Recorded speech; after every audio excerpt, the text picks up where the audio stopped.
बात अगर इंटरफेरेंस की हो ना, तो इंडियंस अपनी दफ़ा जो है ना उस चीज़ को ह्यूमैनिटेरियन ग्राउंड के ऊपर ले जाते हैं। वो कहते हैं जो हम करते हैं ना वो ठीक होता है। इन पे वो कहावत बड़ी फिट आती है कि हम करें तो रामलीला, कोई और करे तो करैक्टर ढीला। बांग्लादेश के अंदर इंटरवेंशन की, बांग्लादेश को पाकिस्तान से तोड़ा, सारा कुछ किया और उसको एक्सेप्ट किया इनके नरेंद्र मोदी ने, बुचर ऑफ गुजरात ने। कि बांग्लादेश में जब मुक्ति योद्धा अपना रक्त बहा रहे थे, अपनी जवानी जान की बाजी मुक्त योद्धा लगा रहे थे, पता नहीं था कि कभी बांग्लादेश बनेगा, कभी सत्ता के सिंहासन पर जाने का अवसर मिलेगा।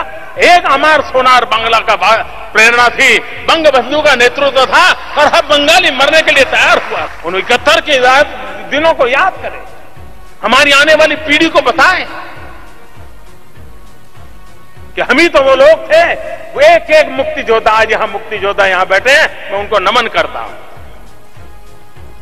और उनके साथ कंधे से कंधा मिला करके हिंदुस्तान की फौज ने अपना रक्त बहाया था और कोई कह नहीं सकता था कि ये रक्त मुक्ति योद्धा का है, कि रक्त भारत की सेना के जवान का है। कोई फर्क महसूस नहीं होता था। हमने मुक्ति बाहिनी को सपोर्ट किया, हमने सारा कुछ किया कि हमारे दिल में तो बड़ा दर्द था यार, इंसानियत का बड़ा दर्द था। दूसरे मुल्क को तोड़ने में आप लोग उसको जस्टिफाई करते हो। हमने जो कुछ किया वो ह्यूमैनिटेरियन ग्राउंड के ऊपर किया था। मतलब यही काम अगर कोई और पाकिस्तान जैसे अगर पाकिस्तान करे, बिलफर्ज महाल अगर पाकिस्तान कर भी रहा है कश्मीर में, जो कि इंटरनेशनल यूएन की करारदाद और रेजोल्यूशन के मुताबिक डिस्प्यूटेड टेरिटरी है, तो वहाँ तो आपको मिर्चें लगती हैं। लेकिन अपनी दफ़ा आप लोग उसको जस्टिफाई करते हो कि जी हम तो ह्यूमैनिटेरियन ग्राउंड के ऊपर हम वहाँ पे हमने बांग्लादेश के अंदर मदद की थी। मतलब आप जो करें वो ठीक होता है, दूसरा करे तो गलत होता है। ये आप लोगों की मुनाफकत और हिपोक्रेसी जो है वो सारी दुनिया के सामने अब खुल के सामने आ चुकी है। ये बात याद रखना, न्यूक्लियर वॉर के रेप्लिकेशन सिर्फ पाकिस्तान पे नहीं होंगे, इंडिया पे भी होंगे, पूरे रीजन पे होंगे। और जहाँ पे भी इंसान मरता है ना, लॉस ह्यूमैनिटी का होता है, किसी मुल्क का नहीं होता। Even a war between India and Pakistan, two of the smallest nuclear powers, with only a few hundred weapons of about the size of the Hiroshima bomb, we might die as unintended consequences that the Indian and Pakistani generals never even gave us a thought about.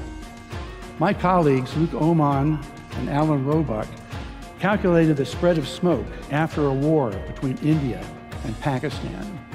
It only takes about 2 weeks for the smoke to cover the entire Earth, and it would rise to altitudes between 20 and 50 miles above the surface. At those altitudes, it never rains. The smoke would stay there for years. This farmer may be in Europe or in the United States, but many thousands of miles from Pakistan and India is looking at the smoky sky above him and down at the crops that have died in his field from lack of light and cold temperatures. It's estimated that in a war between India and Pakistan, that we would lose 10 to 40% of the yields of corn, wheat, and rice for years afterward because of the bad weather. The entire world only has enough food to feed the population for 60 days unless agriculture produces more food. Ira Helfand, a member of the Nobel Peace Prize-winning International Physicians for the Prevention of Nuclear War, has estimated that 1 to 2 billion people would die after a war between India and Pakistan of starvation. And after a full-scale nuclear war, temperatures would plunge below ice age conditions. We would be in a nuclear winter. No crops would grow. It's estimated that 90% of the population of the planet would starve to death, and civilization would be destroyed. And no one would be safe. Not those in countries with no nuclear weapons, not those in countries that didn't participate in the war, and not those on the other side of the planet from where the explosions occurred. No one would be safe.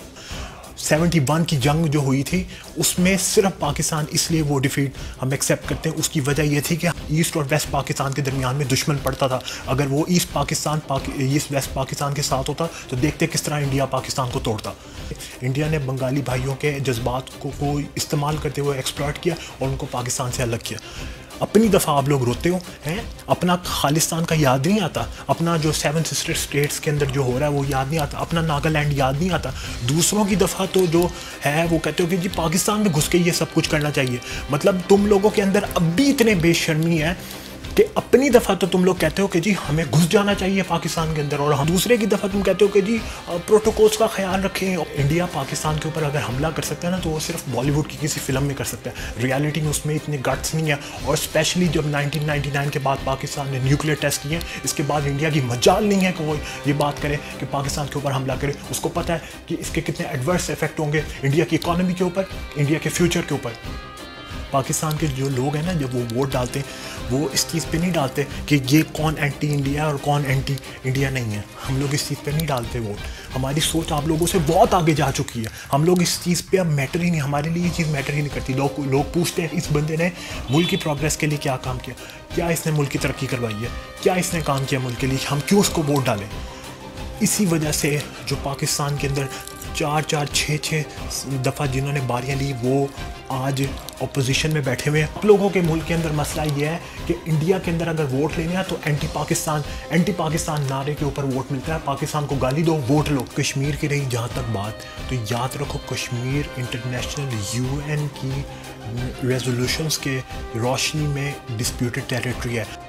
जब 1948 में India Kashmir के मसले को UN में लेके गया और UN में रेजोल्यूशन आई कि कश्मीर में प्लेबिसाइट से डिसाइड किया जाएगा कि जो भी कश्मीर की आवाम चाहती होगी वो कुछ होगा। अब इंडियंस के जवाब सुनना ज़रा बड़े मज़ेदार जवाब होते हैं। वो कहते हैं कि जी वो उस शर्त पे था कि अगर पाकिस्तान अपनी सारी फोर्स जो है वो विड्रॉ करवा ले कश्मीर से और इंडिया अपनी मिनिमम इतनी फोर्स रख सकता है कि उसकी मिनिमम सिक्योरिटी की यकीन दहानी हो। कश्मीर की आवाम आप लोगों के साथ रहना चाहती होती तो 7 लाख आर्मी आपको कश्मीर के अंदर ना रखनी पड़ती।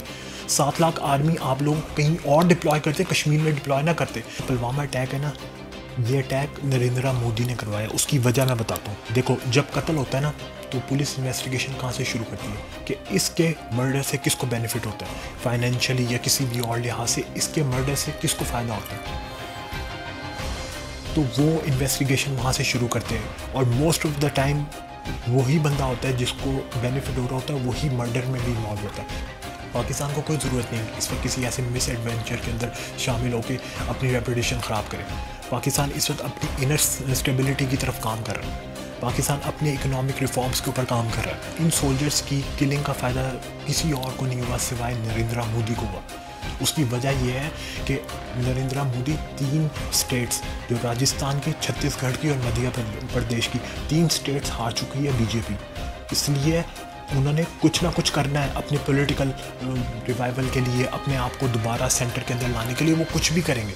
इंडिया के अंदर पाकिस्तान की नफ़रत को हर आम बंदे के दिमाग के अंदर घुसाया और बिठाया जाए, और ऑलरेडी जो एंटी पाकिस्तान उसके अंदर चीज़ें और उसके अंदर जज्बात है उसको मज़ीद हवा दी जाए, भड़काई जाए और इसके ऊपर वोट लिए जाए और किसी मिस एडवेंचर की तरफ जाया जाए। ये मोदी गवर्नमेंट का एजेंडा है, पॉलिटिकल एजेंडा है। पॉलिटिकल माइलेज के लिए सारा कुछ किया। नरेंद्र मोदी 3 स्टेट हार चुका है, छत्तीसगढ़, राजस्थान और मध्य प्रदेश, और उसको नज़र आ रहा है अपनी पॉलिटिकल डिफीट। तो उसको ये भी पता है कि इंडिया के अंदर अगर वोट लेना है तो सबसे अच्छी चीज़ ये है कि पाकिस्तान के ख़िलाफ़ जितनी बात की जाए उतना ज़्यादा उसको वोट मिलेंगे, और वो इसी चीज़ को कैश करवा रहा है। कॉमन इंडियन को ये समझना चाहिए, नरेंद्र मोदी अपनी सियासत को बचाने के लिए कुछ भी करेगा। वो अपने जवानों को भी मारने से गुरेज नहीं करेगा अपने पॉलिटिकल सर्वाइवल के लिए।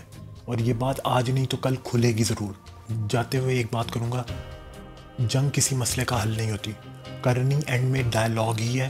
तो वो जो एंड में करनी है वो पहले कर लें, जो मसले बाद में सुलझाने हैं वो अभी सुलझा लें, ताकि रीजन तरक्की करे। वर्ल्ड वॉर 1 और वर्ल्ड वॉर 2 में यूरोप में कितना खून बहा, लेकिन आज वो लोग इकट्ठे बैठे हैं और अपने मामलात को आगे लेके चल रहे हैं यूनिटी के साथ। और जितना उन लोगों ने आपस में एक दूसरे को मारा मारी की है ना, पाकिस्तान और इंडिया में तो इतना खून भी नहीं बहा। जंग में किसी मुल्क की जीत नहीं होती, सिर्फ हार होती है और इंसानियत की हार होती है। दोनों तरफ लाशें गिरेंगी, जो किसी के हक में बेहतर नहीं है। लॉजिकल डिबेट करते हैं ताकि एक दूसरे के नैरेटिव को समझने की कोशिश करें। आई होप कि इस रीजन के अंदर पीस और स्टेबिलिटी आए और सारा रीजन तरक्की करे। इंशाल्लाह आपसे नेक्स्ट वीडियो में मिलूँगा। साइनिंग ऑफ ज़ैन जलाली।